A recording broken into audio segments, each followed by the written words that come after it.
जय हिंद दोस्तों, मैं शिवलाल पाठक आपका हमारे इस YouTube चैनल में बहुत बहुत स्वागत करता हूं।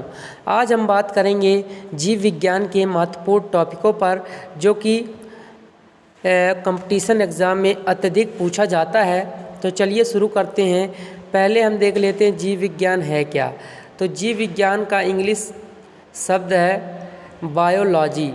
यह विज्ञान की वह शाखा है जिसके अंतर्गत जीवधारियों का अध्ययन किया जाता है। जीवधारियों से तात्पर्य यह है कि जिनमें जीव पाया जाता है, जिनमें जीवन पाया जाता है, वह उनके बारे में अध्ययन करना जीव विज्ञान कहलाता है। तो बायोलॉजी में बायो का अर्थ है जीवन और लॉजी का अर्थ होता है अध्ययन या स्टडी, अर्थात जीवन का अध्ययन ही बायोलॉजी कहलाता है। जीवन का अध्ययन ही बायोलॉजी कहलाता है। जीव विज्ञान शब्द का प्रयोग सर्वप्रथम लेमार्क, जो कि फ्रांस के थे, एवं ट्रेवी रेंस, जर्मनी नामक वैज्ञानिकों ने 1801 ईस्वी में किया था। क्वेश्चन में आ सकता है कि जीव विज्ञान शब्द का प्रयोग सर्वप्रथम किसने किया था। तो लेमार्क एवं ट्रेवी रेंस ने किया था। तो कौन से सन में किया था? 1801 ईस्वी में किया था जीव विज्ञान शब्द का प्रयोग सर्वप्रथम। जीव विज्ञान की कुछ प्रमुख शाखाएं देख लेते हैं जिनके बारे में अध्ययन किया जाता है हमारे जीव विज्ञान में। तो पहला है एपीकल्चर। तो मधुमक्खी पालन का अध्ययन करना एपीकल्चर कहलाता है। रेशम कीट का पालन करना सेरीकल्चर कहलाता है। तो मधुमक्खी पालन का अध्ययन करना मतलब मधुमक्खियों को संरक्षित रखना तथा उनकी सुरक्षा करना मधुमक्खी पालन कहलाता है। तो मधुमक्खी पालन का अध्ययन करना एपीकल्चर कहलाता है। रेशम कीट पालन का अध्ययन करना मतलब कच्चा रेशम बनाने के लिए कीटों का पालन करना रेशम कीट उत्पादन या रेशम कीट पालन कहलाता है। तो इसका अध्ययन करना सेरीकल्चर कहलाता है। मत्स्य पालन का अध्ययन करना, इससे तात्पर्य है कि मछलियों जो पानी में पाई जाती है उनका पालन करना है, यानी उनको सुरक्षित रखना, कैसे रखा जाए तो उसके बारे में अध्ययन करना पीसी कल्चर कहलाता है। उसी प्रकार कवकों का अध्ययन करना, कवक से तात्पर्य है कि कवक जो हैं वह मृत कार्बनिक पदार्थ से अपना भोजन प्राप्त करते हैं। ये फुंसी कवक कहलाती हैं। कवकों का अध्ययन करना माइकोलॉजी कहलाता है। फिर शैवालों का अध्ययन करना, शैवालों का अध्ययन से तात्पर्य है कि काई जो कि लग जाती है पानी में, तो शैवालों का अध्ययन करना फाइकोलॉजी कहलाता है। पुष्पों का अध्ययन करना, जो कि तरह तरह के पुष्प पाए जाते हैं उनके बारे में अध्ययन करना कि कौन सा पुष्प कैसे रंग का होता है तथा किस प्रकार उसका उत्पादन किया जाता है। तो इसके पुष्पों के बारे में अध्ययन करना एंथोलॉजी कहलाता है।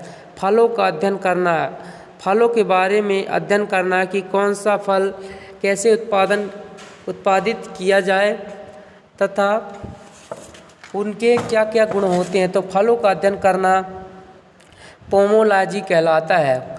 पक्षियों का अध्ययन करना, पक्षियों के बारे में अध्ययन करना तथा उनके बारे में जानना कि उनके लिए क्या लाभदायक है और क्या हानिकारक है तथा उनका कारक क्या है। तो पक्षियों का अध्ययन करना ऑर्निथोलॉजी कहलाता है। मछलियों का अध्ययन करना, यानी मछलियों के बारे में जानना कि मछलियाँ क्या खाती हैं तथा उनसे क्या क्या लाभ होते हैं।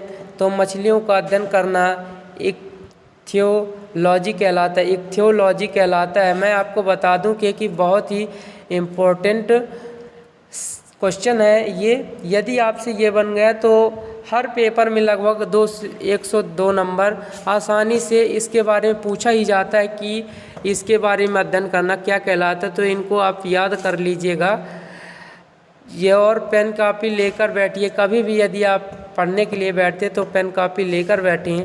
और यदि आप हमारे चैनल में के नए व्यूवर हैं तो हमारे चैनल को सब्सक्राइब कर लें। तो चलिए इसके आगे पढ़ेंगे हम कीटों का अध्ययन करना।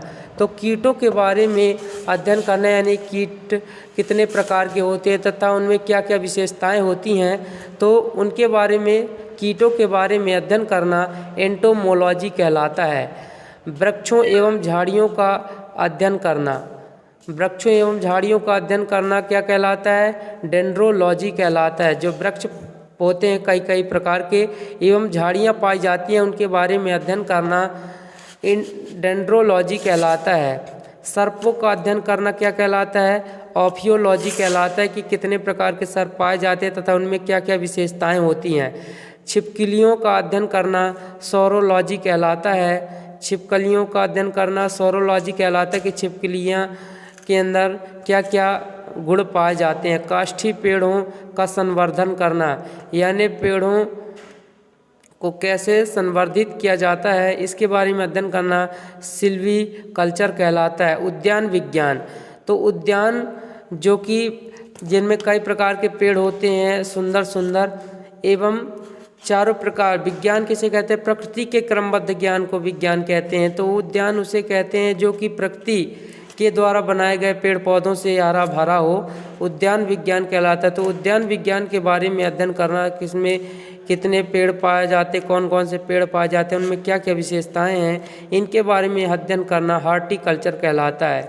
उसके आगे हम पढ़ेंगे फूलों की खेती।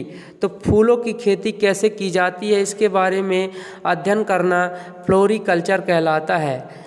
तो जीव विज्ञान का एक क्रमबद्ध ज्ञान के रूप में विकास प्रसिद्ध ग्रीक दार्शनिक अरस्तु के काल में हुआ है। तो जीव विज्ञान का क्रमबद्ध ज्ञान कब से ज़्यादा विकसित हुआ है?